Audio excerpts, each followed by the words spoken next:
Hello ಎಲ್ರಿಗೂ ನಮಸ್ಕಾರ. Welcome to my channel ವರ್ಣಿಕವರು. ಇದು ನನ್ನ ಫಸ್ಟ್ ಮಿನಿ ವ್ಲಾಗ್. ಇನ್ನು ಗಣೇಶ ಹಬ್ಬ ಅಂತ ಎಲ್ಲರೂ ಊರಿಗೆ ಹೋಗ್ತಾ ಇದ್ದೀವಿ ಫ್ಯಾಮಿಲಿ.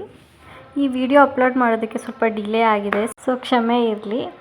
ಸೊ ಊರಿಗೆ ಹೋಗೋದಂದರೆ ಯಾರಿಗೆ ಇಷ್ಟ ಇರಲ್ಲ ಹೇಳಿ. ಎಲ್ಲರೂ ಫುಲ್ಲು ಜೋಶಲ್ಲಿ ಖುಷಿಯಿಂದ ಹೊರಟ್ವಿ. ಇನ್ನು ಹೋಗೋವಾಗಂತೂ ನಮಗೆ ತುಂಬ ಒಂದೊಳ್ಳೆ ವ್ಯೂ ಸಿಕ್ತು. ಸನ್ಸೆಟ್ಟು ತುಂಬ ಚೆನ್ನಾಗಿ ಕಾಣಿಸ್ತಿತ್ತು. ಇನ್ನು ಆ ಸನ್ಸೆಟ್ಗೆ ಮ್ಯಾಚ್ ಆಗುವಂಥ ಒಂದು ಬ್ಯೂಟಿಫುಲ್ ಸಾಂಗ್ ಹಾಕ್ಕೊಂಡು ಲಾಂಗ್ ರೈಡ್ ಹೊರಟ್ವಿ.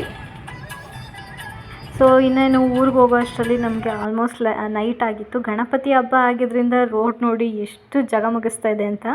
ತುಂಬ ಚೆನ್ನಾಗಿ ಕಾಣಿಸ್ತಾ ಇತ್ತು ಲೈಟಿಂಗ್ಸು. ರೋಡ್ ಉದ್ದಕ್ಕೂ ಹಾಕಿದ್ರು ಲೈಟಿಂಗ್ಸ್ನ. ತುಂಬ ಚೆನ್ನಾಗಿ ಕಾಣಿಸ್ತಿತ್ತು. ಆಮೇಲೆ ಅಲ್ಲಿಂದ ಡೈರೆಕ್ಟ್ ಮನೆಗೆ ಹೋದ್ವಿ. ಆಲ್ಮೋಸ್ಟ್ ಲೇಟ್ ಆಗಿತ್ತು. ಸೊ ಹೋದ ತಕ್ಷಣ ಊಟ ಅಡುಗೆ ಅಂತ ಬ್ಯುಸಿ ಆಗಿಬಿಟ್ವಿ ಎಲ್ರೂ. ನನ್ನ ತಂಗಿ ನೋಡಿ ಹಪ್ಳ ಬೇಯಿಸ್ತಾ ಇದ್ದಾಳೆ. ಸೊ ಹಪ್ಳ ಗಿಪ್ಳ ಎಲ್ಲ ಬೇಯಿಸ್ಕೊಂಡು ಮುದ್ದೆ ಮಾಡಿಕೊಂಡು ಯಜಮಾನ್ರು ನೋಡಿ ಊಟಕ್ಕೆ ರೆಡಿಯಾಗಿ ಕಾಯ್ತಾ ಇದ್ದಾರೆ. ಪಾಪ ಹೊಟ್ಟೆ ಹಸಿವಾಗಿದೆ. ಆಮೇಲೆ ಎಲ್ಲರೂ ಒಟ್ಟಿಗೆ ಕುತ್ಕೊಂಡು ಊಟ ಮಾಡಿದ್ವಿ. ಇನ್ನು ನೆಕ್ಸ್ಟ್ ಮಾರ್ನಿಂಗು ನಮ್ಮಮ್ಮ ಮತ್ತು ನನ್ನ ತಮ್ಮ ಬಾಗಿನ ತೊಗೊಂಡು ಬಂದಿದ್ರು ಮನೆಗೆ. ಆಮೇಲೆ ಎಲ್ಲರೂ ಊಟ ಮುಗಿಸ್ಕೊಂಡ್ವಿ. ಇನ್ನು ಊಟ ಆದಮೇಲೆ ಎಲ್ಲರೂ ನಮ್ಮಮ್ಮನ ಮನೆ ಕಡೆ ಹೊರಟ್ವಿ. ಈ ವಿಡಿಯೋ ನಿಮ್ಗೆ ಇಷ್ಟ ಆಗಿದರೆ ಲೈಕ್, ಶೇರ್, ಸಬ್ಸ್ಕ್ರೈಬ್ ಮಾಡಿಕೊಂಡು ಸಪೋರ್ಟ್ ಮಾಡಿ. Thank you.